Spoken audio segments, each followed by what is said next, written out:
Hello students. उम्मीद है आप सभी लोग ठीक होंगे। मेरा नाम राजेश कुमार है और आज के लेक्चर में हम लोग डिस्कस करने वाले हैं Arrhenius concept of acid and base. Arrhenius concept के अकॉर्डिंग जो है कंपाउंड को दो पार्ट में डिवाइड किया गया है, एसिड और बेस के फॉर्म में। ऐसे तो तीन कॉन्सेप्ट है एसिड और बेस से रिलेटेड। फर्स्ट है आर्हेनियस कॉन्सेप्ट, सेकंड है ब्रोंस्टेड लोरी कॉन्सेप्ट, थर्ड है आपको लुईस कॉन्सेप्ट। तो आज के क्लास में हम लोग डिस्कस करेंगे Arrhenius concept of acid and base. सबसे पहले देखेंगे कि एसिड कहा किसको जाता है आर्हेनियस के अकॉर्डिंग। यहां पर सिर्फ और सिर्फ बात होगा आर्हेनियस कॉन्सेप्ट का। आर्हेनियस का कहना है कि ऐसे कंपाउंड जो एक्वस मीडियम में डिसोसिएट होकर यानी आयोनाइज्ड होकर हाइड्रोजन आयन का अगर फॉर्मेशन करता हो, हाइड्रोजन आयन का फॉर्मेशन करता हो, ऐसे कंपाउंड को हम लोग एसिड बोलते हैं। जैसा कि एग्जांपल में मेंशन किया हुआ है, ये जो HCl है वाटर के साथ अगर मिक्स कीजिएगा ये डिसोसिएट हो जाता है H प्लस में और Cl माइनस में। यानी HCl जो है एक्वस मीडियम में यानी वाटर में डिसोसिएट होकर के हाइड्रोजन आयन का फॉर्मेशन कर रहा है, तो ऐसे कंपाउंड को एसिड बोला जाता है। यानी HCl जो है एक एसिडिक कंपाउंड है।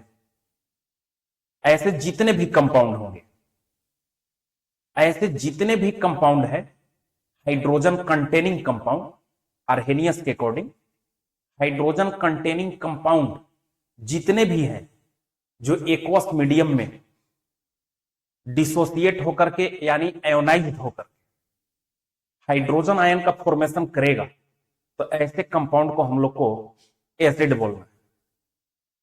जैसा कि एग्जांपल मेंशन किया हुआ है, HCl का भी बात कर रहे थे, HNO3 है, H2SO4 है, HCN है, CH3CHH है, H2CO3 है यानी कार्बोनिक एसिड है। ये सब जितने भी कंपाउंड है जिसमें हाइड्रोजन हो और डिसोसिएट होकर के एक्वस मीडियम में हाइड्रोजन आयन का फॉर्मेशन करता हो, ऐसे कंपाउंड को हम लोग एसिड बोलते हैं। एसिड दो टाइप के होता है according to Arrhenius, strong acid और सेकंड वन कौन सा होता है, वीक एसिड। स्ट्रॉन्ग एसिड किसको बोलते हैं, तो ऐसे एसिड जो 100% डिसोसिएट होता, ऑलमोस्ट कंप्लीटली आयोनाइज्ड होता। मान लेते हैं कि 10 मोल जो है H2SO4 का लिए, यानी 10 मोल H2SO4 का वाटर के साथ यहां पर मिक्स कर दिया और 10 का 10 मोल जो है H2SO4 डिसोसिएट हो गया। अगर 10 का 10 मोल H2SO4 यानी सल्फ्यूरिक एसिड डिसोसिएट होगा तो यहां पर 20 मोल हाइड्रोजन आयन बनेगा यानी H प्लस बनेगा और प्लस में 10 मोल जो है वो सल्फेट आयन बनेगा। 10 मोल जो है सल्फेट आयन बनेगा, यानी 100% डिसोसिएट हो रहा है। तो ऐसे एसिड को हम लोग स्ट्रॉन्ग एसिड बोलेंगे। यानी जितना मोल मिक्स कीजिएगा वाटर के साथ, अगर उतना का उतना मोल डिसोसिएट हो जाएगा, ऐसे एसिड को हम लोग क्या बोलते हैं, तो स्ट्रॉन्ग एसिड बोलते हैं। स्ट्रॉन्ग एसिड को आप इस ट्रिक के बेसिस पे याद रख सकते हैं कि जनरली इनऑर्गेनिक एसिड जो होते हैं, जैसा कि मेंशन किया हुआ है HCl, HNO3, H2SO4, H2SO3, ये सब जितने भी इनऑर्गेनिक एसिड है वो स्ट्रॉन्ग एसिड होता है जनरली। इनऑर्गेनिक एसिड याद रखेंगे कि स्ट्रॉन्ग एसिड के अंतर्गत इसको रखा जाता है, कंसीडर किया जाता है। ऐसे तो कंपैरिजन कर सकते हैं कि कौन सा वीक होता है, कौन सा स्ट्रांग होता है, लेकिन अभी के लिए आप याद रख सकते हैं कि स्ट्रांग एसिड जो होता है वो मेनली इनऑर्गेनिक एसिड होता है, ऐसे याद रखना। तो ये तो हो गया स्ट्रांग एसिड। एक होता है आपको वीक एसिड। वीक एसिड किसको बोलेंगे? जो फीवली आयोनाइज्ड होता हो, यानी बहुत कम डिसोसिएट होता हो, बहुत कम टूटता हो। मान लेते हैं कि 10 मोल डाले, उसमें से 2 ही मोल टूटा, 1 ही मोल टूटा, 0.5 पे मोल टूटा, 0.2 मोल ही टूटा, यानी 100% डिसोसिएट नहीं होगा। ऐसे एसिड को बोलते हैं हम लोग वीक एसिड। वीक एसिड जो होता है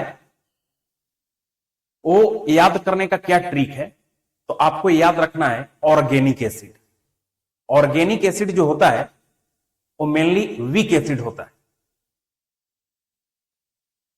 फॉर्मिक एसिड को छोड़कर HCOOH, फॉर्मिक एसिड को छोड़कर के जितने भी इनऑर्गेनिक एसिड है मेनली वो वीक एसिड आता है। ये वीक एसिड के अंतर्गत इसको रखा जाता है, कंसीडर किया जाता है। जैसा कि एग्जांपल है हाइड्रोजन साइनाइड है, एसिटिक एसिड है, कार्बोनिक एसिड है, इस तरह के जितने भी एसिड है, कार्बनिक एसिड है, वो वीक एसिड होता है। तो ये तो हो गया आर्हेनियस कॉन्सेप्ट के अकॉर्डिंग एसिड कहा किसको जाता है और एसिड जो है कितने टाइप के होता है। तो एसिड 2 टाइप के होता है, ठीक है। एक होता है स्ट्रॉन्ग एसिड और दूसरा क्या होता है? Weak acid. स्ट्रॉन्ग एसिड का मतलब क्या? जो 100% डिसोसिएट होगा। 10 का 10 मोल लिए तो 10 का 10 मोल जो है डिसोसिएट हो जाएगा एक्वस मीडियम में। हाँ, एक बार ये रिपीट करके चल रहे हैं कि हमेशा आर्हेनियस के द्वारा कंपाउंड को एसिड और बेस के फॉर्म में डिवाइड करने के लिए हमेशा एक्वस मीडियम का ही यूज किया जाता था, अदर मीडियम का नहीं। एक्वस मीडियम में ही कंपाउंड को मिक्स करके उनके द्वारा देखा जाता था कि कंपाउंड जो है हाइड्रोजन आयन का फॉर्मेशन कर रहा है कि नहीं आफ्टर डिसोसिएशन। डिसोसिएशन के बाद अगर डिसोसिएट होकर के अगर हाइड्रोजन आयन बना रहा है तो उसको एसिड बोला जाएगा, और जो हाइड्रोक्साइड आयन बनाएगा यानी OH माइनस का फॉर्मेशन करेगा तो ऐसे कंपाउंड को क्या कहा जाता है? बेस। तो अब देखेंगे हम लोग कि बेस कहा किसको जाता है। जैसा कि अभी बोले हम कि ऐसे कंपाउंड या मॉलिक्यूल जो एक्वस मीडियम में यानी वाटर में डिसोसिएट होकर के हाइड्रोक्साइड आयन का फॉर्मेशन करेगा, ऐसे कंपाउंड को हम लोग बोलते हैं बेस। यानी वो कंपाउंड जो है वो बेसिक इन नेचर है। जैसे सोडियम हाइड्रोक्साइड है NaOH। NaOH यानी सोडियम हाइड्रोक्साइड को अगर H2O के साथ मिक्स कीजिएगा तो सेल्फ आयोनाइज हो जाता है अपने आप। किसमें? Na+ में और OH- में, यानी OH- का फॉर्मेशन हो रहा है। तो ऐसे कंपाउंड को हम लोग क्या बोलते हैं? तो बेस बोलते हैं। ऐसे जितने भी हाइड्रोक्साइड कंटेनिंग कंपाउंड यानी OH कंटेनिंग कंपाउंड जो एक्वस मीडियम में डिसोसिएट होकर के आयोनाइज्ड होकर के यानी टूट करके OH- का फॉर्मेशन करेगा ना, OH- का फॉर्मेशन करेगा यानी हाइड्रोक्साइड आयन का फॉर्मेशन करेगा, ऐसे कंपाउंड को हम लोग क्या बोलते हैं? तो आर्हेनियस के अकॉर्डिंग बेस कहा जाता है। जैसा कि एग्जांपल यहां पर मेंशन किया हुआ, जैसे सोडियम हाइड्रोक्साइड है, पोटासियम हाइड्रोक्साइड है, रुबिडियम हाइड्रोक्साइड है, एल्युमिनियम हाइड्रोक्साइड है, कैल्शियम है, अमोनियम हाइड्रोक्साइड है। ये सब जितने भी हाइड्रोक्साइड कंटेनिंग कंपाउंड है वो आर्हेनियस के अकॉर्डिंग बेसिक इन नेचर होता है। लेकिन कब? जब एक्वस मीडियम में डिसोसिएट होकर के हाइड्रोक्साइड आयन का फॉर्मेशन करेगा तब।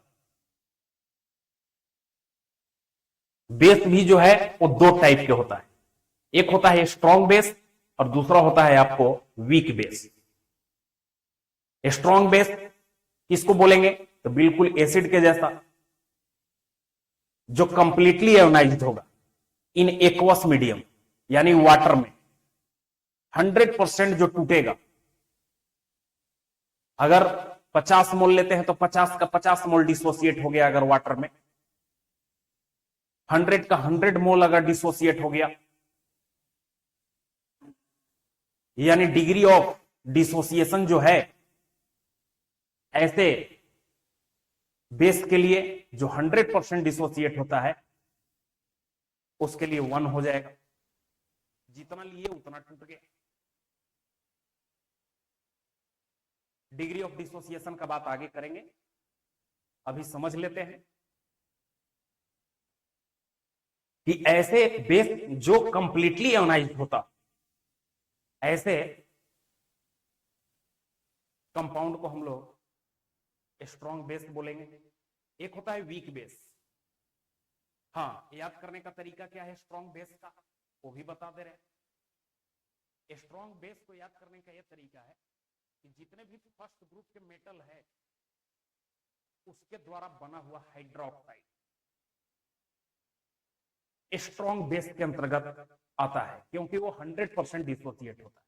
डिसोसिएट होने का रीजन है फर्स्ट ग्रुप के जितने भी मेटल है उसका एटॉमिक साइज जो होता है वो लार्जर होता है। लार्जर होने के कारण जो है वो इजिली डोनेट कर देता है अपना इलेक्ट्रॉन, किसको, तो हाइड्रोक्सी ग्रुप को। जैसे ही वाटर में मिक्स कीजिएगा फर्स्ट ग्रुप के मेटल से बना हुआ हाइड्रोक्साइड को, वो इजिली, जैसे यहां पर मान लेते हैं कि सोडियम हाइड्रोक्साइड है, इसको वाटर में आप मिक्स किए, जैसे ही मिक्स कीजिएगा ये अपना इलेक्ट्रॉन को लॉस कर देता है। लॉस करने के बाद गेन कौन करेगा, तो OH यानी हाइड्रोक्साइड। जितना जल्दी मेटल इलेक्ट्रॉन को लॉस करेगा उतना ही जल्दी हाइड्रोक्साइड आयन का फॉर्मेशन होगा, तो बोलेंगे कि वो स्ट्रॉन्ग बेस है, क्योंकि हाइड्रोक्साइड डोनेट करने की कैपेसिटी उसके पास क्या है, ज्यादा है। यानी फर्स्ट ग्रुप के मेटल से बना हुआ जितना भी हाइड्रोक्साइड है उसको हम लोग स्ट्रॉन्ग बेस के अंतर्गत कंसीडर करते हैं। एक होता है वीक बेस, फीबली आयोनाइज्ड, यानी जितना मोल आप डालिएगा उस बेस का कंप्लीट आयोनाइज्ड नहीं होगा। 10 मोल डाले तो 10 का 10 मोल डिसोसिएट नहीं होगा, 2 ही मोल होगा, 1 ही मोल होगा, 0.5, 0.2 इस तरह से डिसोसिएट होगा, यानी 100% डिसोसिएट नहीं होगा, यानी इसका डिग्री ऑफ डिसोसिएशन 1 के इक्वल नहीं होगा। ऐसे बेस को हम लोग क्या बोलते हैं, वीक बेस बोलते हैं। फर्स्ट ग्रुप वाले एलिमेंट यानी मेटल जो है उससे बना हुआ हाइड्रोक्साइड को छोड़ करके रिमेनिंग जितना भी हाइड्रोक्साइड है उसको आप याद रख सकते हैं कि वो वीक बेस के अंतर्गत आता है। जैसे aluminium hydroxide, calcium hydroxide, ammonium hydroxide, ये सब जितने भी हाइड्रोक्साइड है जो फर्स्ट ग्रुप के मेटल से बना हुआ हाइड्रोक्साइड को छोड़ करके यानी रिमेनिंग हाइड्रोक्साइड, वो सब के सब हाइड्रोक्साइड जो है वीक बेस के अंतर्गत आता है। ये कुछ ट्रिक आपको बता दिए याद करने का, ऐसे कंपैरिजन करने का तरीका जो है, मेथड जो है सीखेंगे आगे चल करके हम लोग कि कौन सा बेस जो है उसका बेसिक स्ट्रेंथ ज्यादा है और किसका बेसिक स्ट्रेंथ कम है, किसका एसिडिक स्ट्रेंथ ज्यादा है, किसका एसिडिक स्ट्रेंथ कम है। इस सारे बात को हम लोग आगे लेक्चर में देखेंगे। आर्हेनियस कॉन्सेप्ट जो है उसका कुछ लिमिटेशन भी है। अब लिमिटेशन क्या है वो नेक्स्ट लेक्चर में हम लोग बात करेंगे। उम्मीद है समझ में आया होगा मेरा लेक्चर। आज के लिए इतना ही, मिलते हैं नेक्स्ट लेक्चर में।